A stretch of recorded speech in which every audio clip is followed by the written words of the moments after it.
Here we thought we'd take a short video recording to show you the stripping down of a ceiling in the rear bedroom of a BISF property. We've actually stripped down some of the existing ceiling panels. There is some fibreboard still left there which we'll dismantle in a short moment. And you can also see some of the pre-existing insulation, which is essentially a type of crushed down paper style insulation, and I've got a small section of it here. This is what you may well find in your loft at the moment. So when you take the boards down, this will fall to the floor.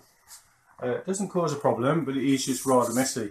And I would advise you to wear protective goggles, protective gloves if possible if you're dealing with the insulation, and a dust mask. What we actually have up here is the pre-existing fibreboard. It is quite easy to get down. Just use a hammer or claw hammer just to start pulling it away. It's very, very soft. Comes down very easily. The glasses are steaming up, just bear with me. And it's just tacked or nailed to the ceiling joist. It usually comes down in one whole piece, but obviously because we're at the end here, it's a little bit harder to pull out. But it will come down, and it will come down quite easily. Now, you will also notice that we've got some ceiling joists up here. We've got the steel of the building, and we've got some wooden joists. Now these wooden joists are totally movable. They're free floating. They do actually move.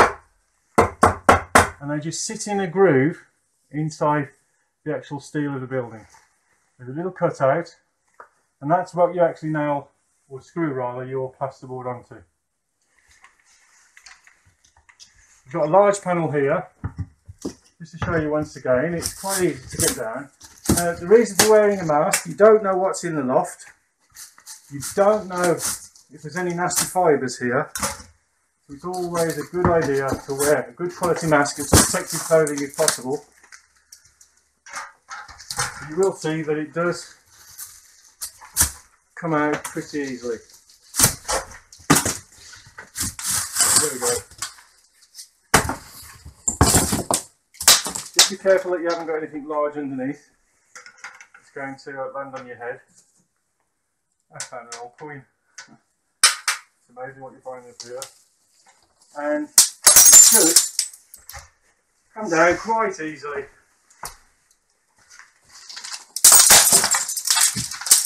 In quite large pieces. It's lightweight. It's probably easier to remove than plasterboard. Now this isn't found in all houses, and it shouldn't necessarily be used in all rooms. But in this case, the building has been used with fibreboard on the ceilings in the ground floor and the first floor.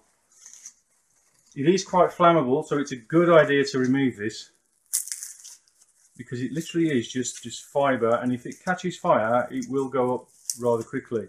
So it is a good idea, if you're doing renovations in a BISF property, to remove as much of the fibreboard as possible and replace it with new plasterboard. Obviously what you need to bear in mind, if you do re-plasterboard the ceiling, to readjust the joists so that they fit for where your plasterboard is going to go, so that you can screw in quite easily at the edges. So it's a good idea to mark those, mark them, or put a bit of tape directly underneath each joist.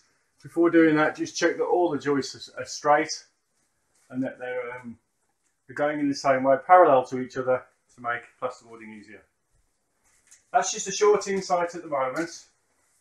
And I hope to give you a little update once we've done some more removal and got a couple of pieces of plasterboard up.